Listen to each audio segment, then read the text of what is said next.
She is still the youngest female, let me get this right, youngest Republican female ever elected to the Arkansas General Assembly. After coming out of office, she's now the Professional Relations Director for AETN. We are honored to have her here to talk with us today about how to talk to policymakers and really how to have conversations with them about what's going on in our schools, what our needs are as teachers, kind of what we're looking for. So here she is, Stephanie Malone. I'm very bad at speaking into mic, so y'all tell me if I need to speak up. And I'll have to apologize right off the bat. I've been off the speaking circuit for a little while now. I got out of office in January, so I haven't done public speaking in quite some time now. So if I'm a little rusty, I apologize and just ahead of time. First of all, I want to thank y'all for what you do. Thank you for your teaching and helping with the kids for tomorrow. So thank you, and I just want to give y'all a round of applause. Thank you, everybody. So when Katie asked me to talk to you about how it is to approach a legislator, I was thinking of the ways to do it and everything. And first of all, I just want to let y'all know, and I say we, even though I'm not still in it, I fought close enough that I still say we, so I apologize. But you just have to remember that we're just normal people. The legislature is made up of former educators, farmers, some attorneys, although I don't know if you recently saw an article that the number of attorneys in the legislature has gone down a little, and it's more farmers that are now there, but we're just normal people. And so to approach them, I always like to be called Steph. I never like to be called Representative Malone, except maybe at the Capitol where it's a little bit more formal. But usually we're pretty laid back and easy to approach. And at the state level, I think some people don't realize that we don't have staff. It was simply myself. I didn't have anybody else. At the federal level, they have staff that's specifically dedicated to certain subjects. But it's just us. That's all we had. I had a constituency service person, but nobody directly there to help me. So we're just, normal people, and it's hard when you're at the Capitol to kind of know everything that's going on. So we look to our constituents back home, and that's where y'all come in. If you know that your legislator is having an event back home, even if it's a fundraiser or something, try and get there and attend and make face-to-face contact. Put a name with a face. I served on public health for 4 years, and public health is an A committee, and an A committee of education is also an A committee. So public health and education are two of the busiest committees that happen during session. So I was normally in public health and wasn't able to be in the education committee. And while I would read bills at night, you're not always there for the testimony, which is the biggest part of the committee. And so we need people back home to tell us, hey, listen, this bill's a great bill, but on line 32, or this is why this doesn't work. And it's amazing how one word in a bill can change something, like may and shall are two totally different things that completely change the context. And you have to remember that there's 135 of us there, and everybody is hearing different stories from back home. And as we all know, what one works for one area doesn't always work for the other. And like I said, I never served on education. That's kind of to be very honest, that was a huge animal that was, it's a hard committee to tackle. And I was better at public health. My background's more with health issues. So I always looked to my superintendent in Fort Smith, Benny Gooden, was very good about contacting me. He would text me, he'd call me. We were in constant contact, so he would let me know, this is coming up, hey, if you can't be there in committee, can you send somebody or at least get the information back? And so I would encourage y'all to do that. And one of my favorite things to do when I was a legislator was educators would call me and have me come to their school, and I loved doing that, whether it was just to read to a classroom or if they had an event coming up. And so I would encourage you to reach out to them and say, hey, listen, we've got this event coming up. I would love to have you come and attend and keep extending that invite. Secondly, a lot of chambers of commerce across the state will have legislative updates on Fridays. I know Fort Smith was Friday afternoon, and I would encourage y'all to go to those. And Salem Springs has one on a Saturday. So if you can, find out if your local chamber or any type of group does that during the session. They typically hold them during the session. Another thing that's extremely effective, I think, is find out who those committee members are on the education committee. Right now, the current chair is Bruce Cozart from Hot Springs. The vice chair is Sheila Lampkin from Monticello, and I hear she'll be here tomorrow at lunch, so I would encourage y'all to get to know her. She's super sweet. I love her. We have lots of fun together. On the Senate end, it's Jane English from North Little Rock, and the vice chair is, I should know this, Uvalde Lindsay of Fayetteville. So, and he's been around for a long time. And something else that I just remembered is that they just passed a law where, term limits have been extended. I was term limited out. I served 6 years, but now they've extended it out. So the majority of the legislators that are in there now are probably going to be there for up to 16 years. So it's in your best benefit to go ahead and get to know them now, because they're going to be around a while, depending on if you like them or not. I mean, you know what I'm saying? 'Cause some of them, you know, they may not be around. But I would go ahead and introduce yourself and really get to know them. And I'm going to stop in between and just ask. I like interacted. So does anybody have any questions at all? None? Okay. I'll keep moving on then.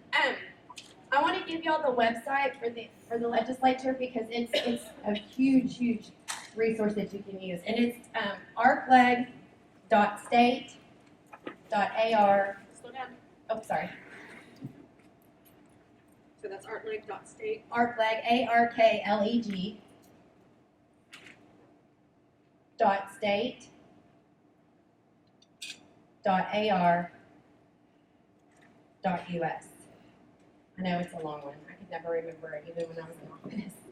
But if you go there, it lists the calendar of events that are coming up, and so it'll tell you what time education meets, which always meets at 10 o'clock during session, and that's on a Tuesday, Thursday. And it'll also list what bills are coming up. And it'll lead you to other links in there that'll list all the legislators, and it lists the committees. And so I would certainly suggest that you go on there and you find out who the members of the education committee are, and it'll list their websites. And all of our phone numbers are published. You can get a hold of them, and they're very easy to get in touch with. So I'd write those down and certainly start not an email campaign, but you know, certainly reach out to those people that are on that committee. And the same for the Senate. And in the interim is a big time that if you want to have you can ask your local legislator. It may not be on education, but you can ask them to request the chairman to host a committee in your area. And that's a great way to get those that even don't serve on education back to your region and show them what y'all are doing. That's a great tool. I never, like I said, I never served on education, but we always try to have a meeting in Fort Smith. So that's another way to kind of get them there and get in front of them. But I really encourage y'all. I mean, we're just, like I said, we're just normal people. So just call them up and go and find them and meet them, introduce yourself. Because what I relied on back home, especially during session, is that you don't always get home like you would like to, because sometimes we're held over. My session, we were there till midnight, and we met on Saturdays and craziness. So we rely on people back home, and we look for people that we know and we trust that can tell us, hey, listen, this is coming up. I really need you to take another look at it and kind of let everybody else know what's going on and why it's good and why it's bad. We have caucuses. You have the Democrat caucus and the Republican caucus, and both those caucuses meet on a weekly basis to discuss upcoming bills for committees. That's kind of how we all help stay connected. If we're not on a certain committee, we can find out what's coming up. And so the more we hear back from you, the more we know, okay, we need to give a heads up to those of us that are in respective caucuses. Hey, this is what I'm hearing back home. We need to go back and look at this. And that website will also show you who has sponsored the bill and who's co-sponsored it. And you can get in touch with them. Like I said, their names are all published there and their phone numbers, and you can certainly call up the sponsor and say, I'd like to take a second just to talk to you about this. I see, on line 32, blah, blah, blah. I really don't think that's a great idea, here's why. But we certainly, we need feedback because we're there working for y'all. That's the whole point. We're elected by the people and we work for the people, so we need your feedback. Any questions? Anything? I have one. Would you prefer a contact by phone or an email? I think that's a good way to find it. Phone is the best way. For me personally, it was phone because we get inundated with a ton of emails. And I'll tell you, at my current job right now, I'm trying to come up with new creative ways to actually reach out and be effective with communication with all of them, because I know we get a ton of mail and you get a ton of emails. And so phone calls are the best way for me. And then once I got a phone call, I typically told them to text me, because that was certainly a lot easier. When you're sitting on the house floor, you can text somebody back, but phone is the way I prefer, and I think that you get through to them a lot better that way. And something else, with my current job, I do professional relationships, and so I've tried to reach out to the legislators in their districts. If you have something going on, of course, each of you have your own little area, but we have students that have entered writing contests from different schools across the state, and so I take that information and send it off to the legislator. They've won a writing contest through PBS or somewhere else. I send that off to the legislator. So certainly I think that being proactive on things like that, if you've got little writing contests in your class or anything like that, we always want to know that type of stuff, because we can do different things, write citations or come and do give them a letter from us or something like that. So keeping them engaged and letting them know what's going on, because session gets to be very, very crazy, and it's so hard, and we get lots of phone calls and lots of different emails. So, you know, it just the more you're face to face with them, the better we're going to know exactly. It's just easier to put a name with the face, and we talk to you, and you're a trusted source. Because during session you will get a lot of phone calls from different people that you may not know, and it's kind of hard to get lots of things coming at you from different directions. So it's easier once we get a name with a face. Questions? Any? What is, okay, so I'll ask you all questions. What is something that you would like to see or wish the legislature would look at this next session? Now, I know y'all have an opinion on this. Please. Health insurance. Health insurance, yes. That's always going to be an issue, I think. Well, I have a question about, you said contact and have some type of meetings in your area. What, I'm not sure what that is. Like the Chamber of Commerce, in Fort Smith, our chamber would host a legislative update every Friday at like 3 o'clock. And so anybody was allowed to come, and all of the legislators and the senators and the state reps would all be there and kind of give you a recap of what happened that week. And so I think, and if they're not doing it in your town, I feel like I should be right. Contest. But if they're not doing it in your town, I suggest going to someone and seeing about starting one up, whether it's through your chamber or through like the public library, and start doing that and start it up, because it is a great way to keep people informed. And it's a great way for you to, once again, be in front of them and kind of let them know what's going on. Again, session is so completely crazy that when something's going on back home, we're liable to miss it at some point. I mean, I wish I could say that something didn't happen, that I never missed anything. That's just simply not the case, because like I said, we were up till midnight meeting, and so, you know, stuff slips through and we need to be aware of it. And again, not serving on education, any feedback I got from back home was certainly helpful. So, and if you've got not a younger, but I think a freshman legislator, most likely, if they're from your district, wouldn't get on education because that's one of the hottest committees to be on. So they still need feedback, and we need to know exactly why, and this is good, why this is bad, and why it won't work, period. Let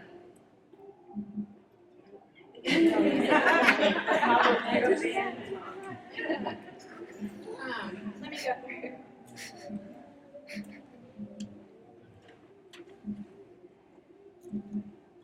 It's really, at the federal level, you know, each of them has a person dedicated to the education or different issues. I would recommend calling each of their offices and saying, okay, listen, who is it in your office that I can talk to and get to know, and start sending information to. Because trying to contact them directly just doesn't work. It goes straight to a staffer. And that's what I found I have to do as well. So. What happens if you've got constituents telling you opposite things about a bill? If you've got constituents telling you opposite things about a bill. As far as like two different contractual Somebody constituents. loves it, so you hate it. Oh, that happens quite a bit. Well, I think that's one of those instances where you have to weigh, and a lot of times there's a lot of misinformation that's put out, and you know, you hear 30 seconds on the news, or you read a snippet in the newspaper, and so sometimes you just don't, you're always going to have conflicting. Someone's going to be for it and someone's going to be against it, and so you have to go back through and read through the bill, and finally, you just have to figure out which, generally what I would do is in the long run, it may not be the best solution right then, but looking down the road, it's going to be more beneficial, and that's something you'll have to get across to either side. Because, I mean, you're always going to have people that are never happy. So, I mean, and I think, you know, this last session, we saw quite a bit of that with the Common Core was a huge issue, even as I was going out. So you've got, and that was so many for and so many against, and it's a very passionate subject. And I know that's going to be coming back up, so I would encourage all of you, no matter how you feel about it, to certainly reach out and tell them this is why and this is no. And I didn't know a lot of stuff, and so again, when you contact us, I might learn something. So you know, if you're able to give us, y'all are quote unquote boots on the ground, and can tell us exactly how it affects and how it's going to affect the daily routine, and we need to hear that. So yes, sir. You address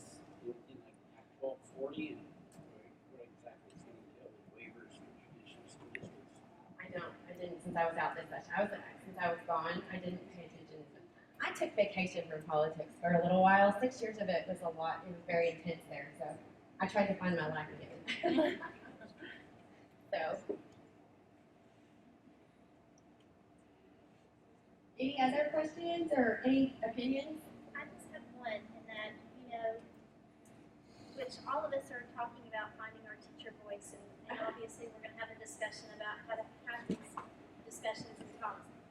But it seems like there's a lot of discussion, a lot of time that takes place for naught. And so when a lot of changes take place, for example, assessment one day, a different assessment another day, assessment this day, another that day. At what point do they actually seek out teachers to see their true opinion and that their opinion truly does matter, other than saying, I talked to my people, I'm good. Honest conversation. When they say we have a group of people that we've contacted, we miss this group, and you know what I'm saying? And real conversations from the top down, because we're the ones that are implementing everything, but we're the ones that take the heat. Right. That's a good question. The standard answer is I talked to a group of people and even serving in there, I would be like, well, who's the group? Love to meet them. I think that goes back to if you've got to contact them and you've got to be at those places where they are. And I can't tell you who. I know there are a lot of times that are things that are done behind the closed doors. I'll just go ahead and say that now. It's not going to be published, is it? let's be real here. There are some times that things go on behind closed doors and for other reasons. And you're not, even as a legislator, you're not always privy to that stuff. And so when they do say, I've talked to my people, then, I don't know who those people are. And I wish I could say, yeah, they pulled in a group of people, but most likely it would be higher up people. Like I would say it would be a group of superintendents versus actually talking to teachers. And that's just how it goes. So I think developing a good relationship with your legislator and getting a group of them together. Like if you think there's masses in numbers, and teachers are a huge force to be reckoned with. $5 billion of the state budget goes towards education. And so to band together and really reach out and form that bond with them so they know, hey, look, they may be saying this up here, but again, they're not the one that's in the classroom every day. So it's easy for the CEO of a company to say, okay, let's change this, but they're not the one that's answering the front desk and changing that policy. So again, I think that just goes back to making that strong connection with them and being almost, I'd say it, but almost in their face at times, especially on major issues such as teacher retirement and some of those things. You just have to be a little bit more vocal. But I know what you're saying about those people. I've questioned that myself many times. Who are those people? Just those people. Anybody else? I feel like I hope I didn't rush through anything. Yes? I know the teacher leader comments, but just how do you think the best way to teach kids about what we do? The best way to teach them?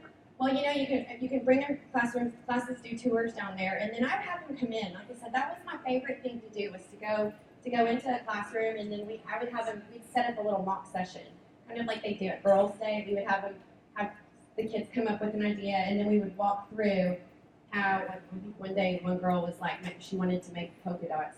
Everybody was polka dot day, and so we would go through and explain how to make it polka dot day, and then we would go through the actual process of a committee, and then going through the House process, and then going back down to the Senate. So that's what I think, doing mock legislative sessions always works.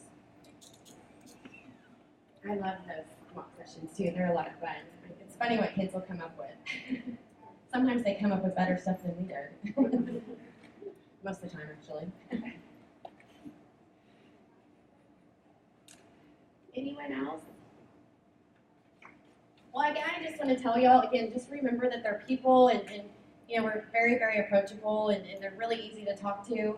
And so I would just encourage you to really talk to them, because like I said, education is always a hot topic down at the Capitol, and it's always going to be a hot topic, and there's always going to be opinions. And there's 135 different opinions of how something should go. And so it's up to y'all to explain why. And like I said, I never I never served on education because it was just something that I wasn't that passionate about and didn't feel like I knew enough about to be making that decision.